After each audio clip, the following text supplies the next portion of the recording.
అమ్మా నమస్తే అమ్మా. నమస్తే నాన్న. జగన్మోహన్ రెడ్డి గారు కొన్ని మాట్లాడినారు, ఎవరిని వదలము, వడ్డీతో సహా ఇచ్చేస్తామని. సో దానిపై మీ అభిప్రాయం ఏంటి? జంగిల్ రాజ్యాంగం కూడా వస్తున్నది అని చెప్పిండు అన్న. దాని గురించి అలా ప్రెస్ మీట్ పెట్టిండగా చంద్రబాబు నాయుడు గారు, పవన్ కళ్యాణ్ గారు, వీళ్ళంతా అదంతా తిరుపతి లడ్డు గురించేగా వచ్చింది. మరి లడ్డు కల్తీ జరగలేదని చెప్పలేదట్టగా. కాదమ్మా, ఇక్కడ మ్యాటర్ ఏంటంటే ఎందుకు వాళ్ళ పదవిలో లేకపోయినా ఎందుకు బెదిరిస్తున్నారు? వాళ్ళు గెలవలేదని కడుపు మంటేమో. ఇప్పుడు పరిపాలన బాగానే జరుగుతుంది అవతల, మరి గెలవలేదని కడుపు మంటో మరి ఏదో వాళ్ళ అన్నకు అర్థం కావాలి. ముందర ఫస్ట్ అన్న ఏం చేస్తుండంటే కానోడికేమో కంచాల్లో పెడుతుండే, ఆయనోడికేమో ఆకుల్లో పెట్టిండు. ఇప్పుడు ఇంటికి పోయినా మట్టోడు కావాలి కదా, మట్టి పోయినా ఇంటోడు కావాలిగా. ఇప్పుడు తల్లి లేదు, చెల్లె లేదు, ఈ మందిని నమ్ముకుండు. వాళ్ళు ఏం చెప్పినా అదే నిజం అనుకుంటుండు మన ఇప్పుడు జగన్మోహన్ రెడ్డి అన్న. అందుకని ఆయన అట్టబడితే అట్ట మాట్లాడుతుండు. దానివల్ల ఆయన దిగజారిపోతాడని నా అభిప్రాయం. అన్నకు నేను అందుకే ఫస్ట్ కాల్చి మొత్తుకుంటున్నా, అన్న అనుభవం ఉన్న వాళ్ళని తీసుకోనని. ఇప్పుడు ఎంపటి రాంబాబు అన్న తప్పు మాట్లాడబట్టే అంత రచ్చ నడిచింది అవతల ఏపీలో. ఆయన ఆ మాట అనుకుంటే అసలు అంత రచ్చ నడవపోయేదే కదా. ఆ లడ్డు విషయంలో కల్తీ జరగలేదు. ఆ లడ్డుని అడ్డం పెట్టుకొని కలియుగ దైవం వెంకటేశ్వర స్వామిని అడ్డం పెట్టుకొని అనరాని మాటలు అని అంటారు. అసలు తప్ప ఒప్ప తెలిసిందా తెలుసుకోవాలి కదా. ఇప్పుడు ఒకసారి ఓడిపోగా నువ్వు మళ్ళీ ఫ్యూచర్ లో రావని ఎందుకు అనుకోవాలా జగన్మోహన్ రెడ్డి అని నేను అంటున్నా. ఇప్పుడు ఒకసారి చంద్రబాబు నాయుడు అని ఓడిపోయిండు, ఇప్పుడు వచ్చిండుగా, అట్లా ఆయన కూడా వస్తాడేమో మంచి పనులు చెప్తే. మళ్ళా రాకుండా ఎట్టుంటాడు? ఇప్పుడు ఒకసారి ముఖ్యమంత్రి అయిన వాళ్ళు మళ్ళీ కావద్దని రూల్ ఏమైనా ఉందా? అందుకని ప్రజలకు దాని పరంగా మంచి చేయాలని నేను కోరుకుంటున్నా. కాకపోతే ఇట్ట చిల్లర రాజకీయం చేయకూడదు. ఇప్పుడు దీనివల్ల ఏమైతుంది, అన్న ప్రతిష్ట దెబ్బతినిపోతుంది మన జగన్మోహన్ రెడ్డి అన్నదే. ఇప్పుడు వాళ్ళ కీర్తి పెరుగుద్ది, ఈయన కీర్తి తగ్గిపోద్ది. ఏముంది ఇప్పుడు అబద్ధం అన్నట్టుగా. ఇప్పుడు వాళ్ళు ఎంతమంది 5-6 కూర్చొని ప్రెస్ మీట్ పెట్టి వివరంగా చెబుతారు. మళ్ళీ సినీ సీట్లు కూడా మళ్ళీ మీకు అందిస్తామని చెబుతారు. అప్పుడు నీకు నీ పరువు పోయినట్టే కదన్నా. వాళ్ళ మాటలు నువ్వు ఒత్తివి, జంగిల్ రాజ్యం అని చెబుతుంటివి. ఏముంది ఉపయోగం? కలితే జరిగిందంట లడ్లు. పవన్ కళ్యాణ్ గారు కూడా ప్రెస్ మీట్ పెట్టి సో అక్కడ ఉన్నది జరిగింది నేను చెప్పాను, వాళ్ళ మీద బుడదన్నది కాదు, అలా మాట్లాడే కరెక్ట్ కాదు, వైసీపీ వాళ్ళకి చాలా మర్యాద చెప్తున్నారు. అవును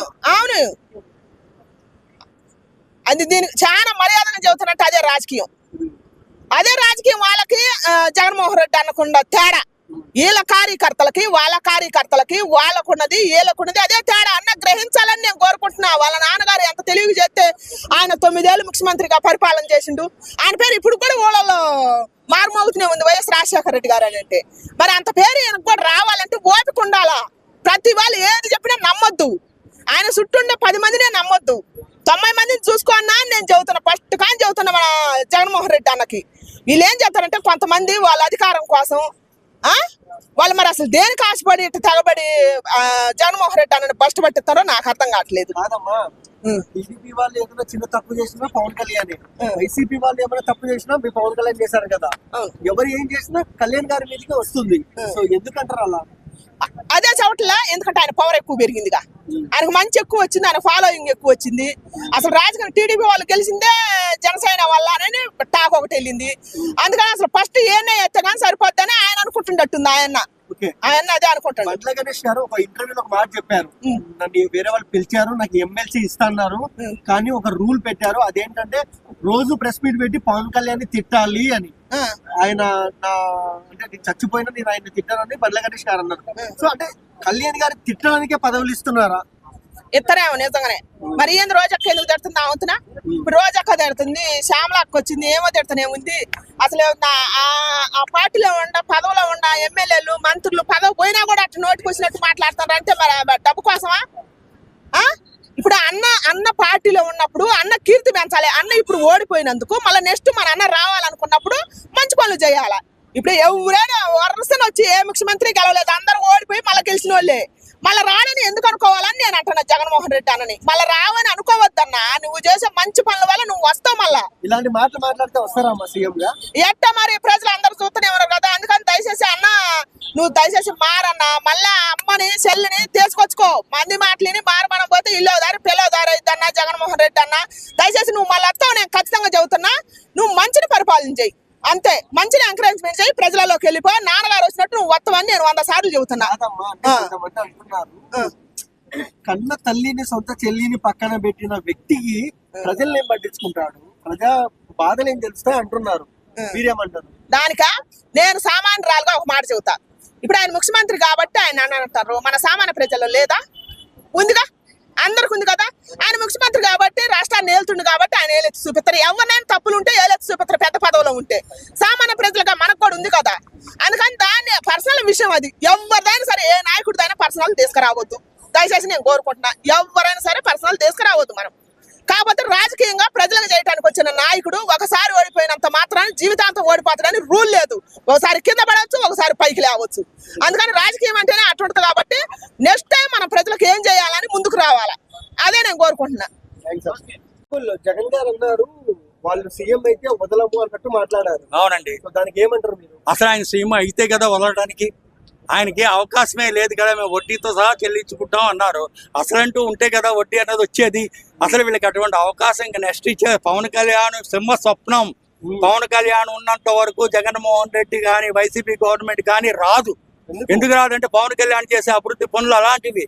రేపు పొద్దున కూటమి ప్రభుత్వంలో ఆయన కూడా అన్నారు, అబ్దుల్ కలాం లాంటి మహానుభావుడు ప్రెసిడెంట్ ఆయనే డిక్లరేషన్ ఫామ్ ఇచ్చారు. తిరుపతి వెళ్తున్నప్పుడు పవన్ కళ్యాణ్ గారు ఇచ్చారు, వాళ్ళ అమ్మాయిని తీసుకెళ్తున్నప్పుడు డిక్లరేషన్ ఫామ్ ఇచ్చారు. జగన్మోహన్ రెడ్డి గారు ఎందుకు ఇవ్వలేదని అడుగుతున్నాను నేను. డిక్లరేషన్ ఫామ్, ఆయన భక్తుడైతే దేవభక్తుడే డిక్లరేషన్ ఫామ్ చేసి తిరుపతికి వెళ్ళి నేను కూడా భక్తుడినే, నేను ఏదని చెప్పొచ్చు కదా.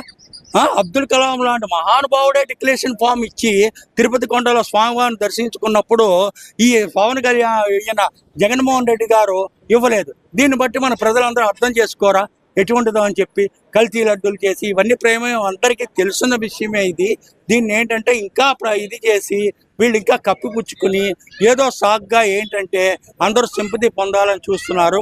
లేకపోతే అంత ట్రాఫిక్ జామ్ అయిపోయి 6 గంటల సేపు గుంటూరు వెళ్ళి అంతమంది జనాన్ని పాపం ఇబ్బంది పెట్టి ఒకసారేమో ఒక అతను చనిపోయాడయ్య దాని కింద పడి, అదేనా తెలుసుకోకుండా ఇది చేసి ఎటువంటి పర్మిషన్ లేకుండా వెళ్ళి ప్రజలందరూ చాలా ఇబ్బంది పెట్టారు. ఇది మంచి పద్ధతి కాదు. ఇప్పటికైనా సరే వాళ్ళు కన్ను తెరుచుకుని స్వచ్ఛంగా ఒప్పుకుని ఇది మాది తప్పైపోయిందని ఒప్పుకుని చేస్తే కొద్దిగానైనా భగవంతుడు క్షమిస్తాడు. నమస్తే. జగన్మోహన్ రెడ్డి గారు ఎవరిని వదలము, అందరికీ వడ్డీతో సహా ఇస్తామంటున్నారు, ఒక ఎక్స్ సీఎం. సో ఎలా చూడొచ్చు ఈ వ్యాఖ్యల్ని? వడ్డీతోటి ఇస్తాడంటే అన్నకు జర ఆస్తి ఎక్కువ ఉంది కాబట్టి వడ్డీతోటి ఇస్తామంటాడు. వడ్డీతోటి ఇచ్చే బదులు ప్రజలకు మంచి చేస్తే చాలు. వడ్డీతోటి ఇచ్చే బదులు ప్రజలకు మంచి ఓట్లేసి గెలిపించిన వాళ్ళందరికీ నువ్వు మంచి అయ్యి. ఇది నువ్వు ఇవన్నీ ఎవడో ఏదో అన్నాడని చెప్పేసి అది నువ్వు మనసులో పెట్టుకొని నేను వడ్డీతోటి ఇస్తా, అసలుతోటి ఇస్తా, మితితోటి ఇస్తా కాదు. అవన్నీ అసలు మితి నీకానే పెట్టుకో. నువ్వు హామీలు ఇచ్చినావు చూసినా అవన్నీ ఇప్పుడైనా నెరవేర్చు. దానికి ఎవడు ఏమన్నాడు? అసలు నువ్వు చేసిందే తలతిక్క పని. ఇక నువ్వు వడ్డీతోటి ఇస్తా, అసలుతోటి ఇస్తా అంటే ఓడుకుంటారు, అంతకు 200 ఇస్తారు. కాదమ్మా, ఇప్పుడు మనం వైసీపీని అంటే నేనన్న మాట కాదు ప్రజలు అంటున్నారు. గతంలో చూసాము, అప్పుడు తిట్లే, ఓడిపోయిన తర్వాత కూడా తిట్లే, బెదిరింపులే.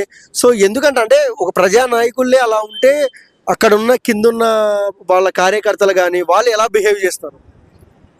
ఎందుకు తిట్లా అంటే ఆయన ఏం పరిపాలన చేసిండు? ఏం చేయలేదు. ఇక్కడ ముక్కోడు పోయిండు, అక్కడ తిక్కోడు పోయిండు, అంతే. ఇక్కడ ఉన్న ఆయన ఏం ఉద్దారకం చేసిండు, అక్కడైనా కూడా అంతే చేసిండు. అందుకే వాళ్ళు మనసులో పెట్టుకొని మరీ ఇంత దారుణంగా తిట్టుతున్నారు. తిట్టడంలో తప్పేం లేదు. ఇన్ని సంవత్సరాల నుంచి ఒక డాక్టర్కి కోవిడ్ టైంలో బట్టలు ఇప్పి రోడ్ల మీద తిప్పిండు, పాపం దాకలేదా? బాపనోళ్ళకి కానీ ప్రతి ఒక్కరికైనా అన్యాయమే చేసిండు. ఎవరికి న్యాయం చేసిండు? అమ్మఒడి అని చెప్పేసి పేరు పెట్టిండు. ఎవరు తిన్నారు? ఆ పేరు చెప్పుకొని ఆయన తెచ్చుకొని తిన్నాడు. పవన్ కళ్యాణ్ గారు పాలించడం కన్నా సినిమాల్లో ఎక్కువ నటించడమే ఎక్కువైంది అంటున్నారు, మీరేమో? మరి ఆయన బతుకుదేరు అదే కదా. పవన్ కళ్యాణ్ ఇప్పుడు ఇళ్ళకి రాజకీయంలో చేయనన్నాడు కదమ్మా. చేస్తాడు. మరి ఇప్పుడు ప్రజలకు ఏ నుంచి తెచ్చిపెట్టామని అంటే ప్రజల సొమ్ము నొక్కేమంటున్నావా? ఇప్పుడు ఆయనకు కూడా పిల్లలు ఉన్నారు, 2 పిల్లలు ఉన్నారు, 4 పిల్లలు ఉన్నారు. మరి ఎవరు పోషిస్తావు? నువ్వు పోషిస్తావా? మరి ఆయన పిల్లని ఆయన పోషించుకోవాలి. అన్న మాట మీద ఎంతమంది ఉన్నారు ఇక్కడ? అన్న హామీలు నెరవేర్చినోడు ఉన్నాడు, అన్న మాట మీద ఉన్నోడు ఎవడున్నాడు? ఎవరు లేడు. మరి ఆయన చేసుకోవాల్సిందే కదా. అంటే ఇటీవల బండ్ల గణేష్ గారు ఒక ఇంటర్వ్యూలో మాట్లాడుతూ ఎమ్మెల్సీ ఇస్తారా అని ఒక వ్యక్తి పిలిస్తే ఆయన ఇలా అన్నాడంట, పవన్ కళ్యాణ్ గారిని రోజు ప్రెస్ మీట్ పెట్టి తిట్టాలి అని. ఆయన అంటే నేను చచ్చిపోయినా ఆయన తిట్టాను అన్నట్టు మాట్లాడారు. సో ఎందుకు కళ్యాణ్ గారి మీద పదవులు ఇచ్చి మరీ తిట్టాలని ఎందుకు చూస్తున్నారమ్మా బయట జనాలు? బలిసి తినేది అరగక తినేది ఎక్కడ అరగక సొంపక తప్ప రూపాయి ఉపయోగం లేదు. మన కొంపది మనం చూసుకొని అప్పుడు అవతలని తిట్టాలి. అన్యాయం జరిగింది అనుకో తిట్టురు, పైసలు ఇచ్చి తిట్టి ఏమైంది? నీకు అన్యాయం జరిగింది కదా, దాని విషయంలో తిట్టు. ఒక ఉమెన్ గా, ఒక ఓటర్ గా ప్రతి ఒక్కరికి ప్రశ్నించే హక్కు ఉంది. ప్రశ్నించు నువ్వు. నిన్ను ఎవడు వద్దన్నారు, నేను ప్రెస్ మీట్లు పెట్టి నేను తిట్టిస్తా అది అంటే ఎవడు ఊకోడు. మన ఒక ఆయన వాళ్ళగొట్టారు చూసినా గట్లే వాళ్ళగొడతారు. అంటే బండ్ల గణేష్ చెప్పిన మాటల్లో ఎలా ఉందంటే, సో కళ్యాణ్ గారిని తిట్టడం కోసమే పదవులు ఇస్తారని, ఆయన డబ్బులు పెట్టి ఆయన తిట్టిస్తున్నారని, అది నిజమే అనుకోవచ్చా మేడం? ఎందుకు లేరన్నా? 100% ఉన్నారు, అట్లా కూడా ఉన్నారు. లేరని చెప్పనీకి అసలు లేనే లేదు, ఉన్నారు. అట్లా కూడా చేసేటోళ్ళు ఉన్నారు. ఎందుకంటే నెగిటివ్ రావాలి అనే ఉద్దేశంతో అట్లా పైసలు ఇచ్చి ఇప్పుడు ఆయన ఎండిపోయిన నక్కని పెట్టుకోలే, శ్యామలని పెట్టుకోలే వైసీపీ వాళ్ళు. అట్లా నెలకు 3 లక్షలు తీసుకుంటుంది. మరి ఆ ఎండిపోయిన నక్కని అవసరమా వచ్చి మాట్లాడడానికి? అట్లా ఉంటారు. లేరని ఎవరని చెప్తావు? కాదమ్మా, ఇప్పుడు శ్యామల సైతము పవన్ కళ్యాణ్ ని ఆవిడ విమర్శిస్తుంది, చంద్రబాబుని విమర్శిస్తుంది. అంత స్థాయి ఉందంటారు ఆవిడకు? ఏడుంది వాళ్ళ ఇంటికాడ గేట్ కాడ ఉన్న వాచ్మెన్ కూడా అంత దాన్ని కూడా పోల్చకూడదు దాన్ని. ఆ నక్కని ఎండిపోయిన నక్కున్నట్టే ఉంది. వాళ్ళ అన్న వాళ్ళ ఇండస్ట్రీకి వచ్చినప్పుడు ఏడవండిరు. నిన్నగాక మన ఇండస్ట్రీకి వచ్చి 2-3 సినిమాలు చేసి మేమే తోపులం మేమే అది అన్నట్టు బిల్డప్ చేస్తారు. ఏం అర్హత ఉంది? వాళ్ళ అన్న ఒక్క నిమిషం గట్టిగా అనుకుంటే ఇండస్ట్రీలో ఉంటుందా, లేకపోతే ఆంధ్రాలో ఏమో కనిపిస్తుందా? ఎందుకు అవసరం ఆ మాట అట్లా అన్నికే? నీది ఎంత ఉంది పెంట?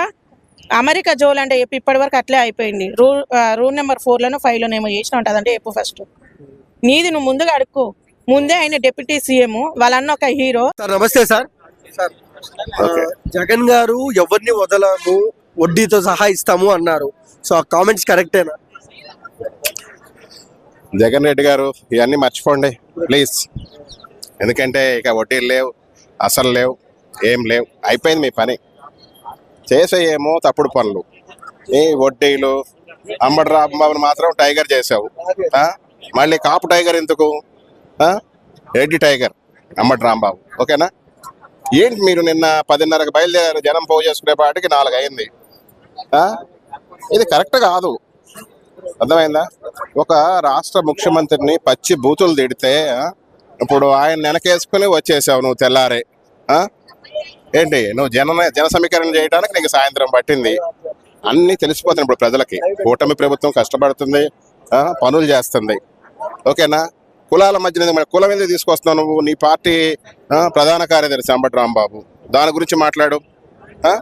ఇప్పుడు కల్తీ, అసలు నెయ్యే లేదంట దాంట్లో లడ్డూల్లో, అర్థమైందా? కల్తీతో తయారు చేశారు, పామాయిల్ ఏవో కెమికల్స్తో. రిపోర్టులు రాకముందే వచ్చేసినవి. ఇవన్నీ కరెక్ట్ కాదు. నువ్వు అధికారంలో ఉన్నా ఇవే గొడవలు చేసావు, అధికారం లేకపోయినా ఇవే గొడవలు చేస్తావు. దయచేసి ఇప్పుడు అయ్యో బాంబులు అంట, ఏం బాంబులు అవి? పెట్రోల్ బాంబులు అయితే ఇల్లు ఉంటుందా? మీరే ఆ నారకి బాంబులు దెంగారు పైన. దయచేసి మళ్ళీ తీరా చూస్తే తెలుగుదేశం వాళ్ళు వేసేసారు, జనసేన వాళ్ళు వేసారు. ఈ మానుకోవాలి, కొంచెం మంచి పనులు చేయడానికి ప్రయత్నం చేయి. ఇప్పుడు మన చంద్రబాబు నాయుడు గారికి ఎంత సహనం ఉంది. ఒకప్పుడు మీ నాన్న తిట్టాడు, నేను అడగాల్సింది అడిగితే అమ్మ కడుపుని ఎందుకు పుట్టాను అనుకుంటావు చంద్రబాబు నాయుడు అన్నాడు. అలాగే నువ్వు కూడా డాగేసావు, కళ్ళంపటి నీళ్లు పెట్టుకున్నాడు అసెంబ్లీలో ఒకసారి. ఇవాళ అంబటి రాంబాబు తిట్టిన తిట్టులు నిన్నుగా తిడితే ఈ పాటికి మొక్కలు చేసి నరికిపాటు దెంగిచ్చేవాడు నువ్వు. ఒకసారి చేసుకో, నీ రూట్లోకి వెళ్ళి ఆలోచించు. ఒక రాష్ట్ర ముఖ్యమంత్రిని పట్టుకుని చంద్రబాబు నాయుడు మీ అమ్మ మొగుడుకు చెప్పుకో, లంజోడక నా కొడక, ఇవన్నీ వీడియోలే ఉన్నాయి, ఎవడో చెప్పక్కర్లా. ఎవడని తిడతాడు అసలు? ఆయన సహనం ఉన్న చంద్రబాబు నాయుడు కాబట్టి ఇంకా మీరు ఏంటి ప్రతిపక్షంలో లేకపోయినా మిమ్మల్ని ఊరుకుంటున్నాడు, వదిలేస్తున్నాడు, తెలుసుకోండి. పవన్ కళ్యాణ్ మాత్రం ఇన్వాల్వ్ చేయకండి ప్రతి దాంట్లో.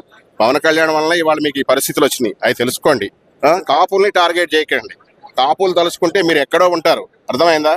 కాపు కమ్యూనిటీ ఎంతో మీకు తెలుసు, గుర్తుపెట్టుకోండి. మాట్లాడితే కాపులు మొక్కలు చెక్కలు చేయాలని కుదిరితే ఎవరిని ఊరుకోరు, అర్థమైందా? ఆ రోజులు పోయినాయి. వంగవీటి మోహన్ రంగా గారిని అలాగే ఉపయోగించుకున్నారు. అలాగే మీ పార్టీల కారణంగానే ఏంటి ఆయన దారుణంగా చంపేశారు. ఇక ఎవడో చూస్తా ఊరుకోరు. దయచేసి చంద్రబాబు రాష్ట్ర ముఖ్యమంత్రిని అట్లా తిడతారా? తిట్టొచ్చా? ఆ మందరం పోజేసి రావడానికి నీకు సాయంత్రం పట్టింది జన సమీకరణకి. మర్చిపో, ఇట్లాంటి పనులు మర్చిపోయి చక్కగా ఏవో బిజినెస్లు చేసుకో. నీకు చాలా చాలా బిజినెస్లు ఉన్నాయి, సిమెంట్ ఫ్యాక్టరీలు ఉన్నాయి, ప్రెస్ ఉంది, బెంగళూరులో రియల్ ఎస్టేట్ ఉన్నాయి, ఇవన్నీ ఉన్నాయి, అవి చేసుకో. ఈ రౌడీ విజాలు, ఫ్యాషన్ విజాలు ఇవన్నీ మానుకో please Chandrababu Naidu. Okay, thank you.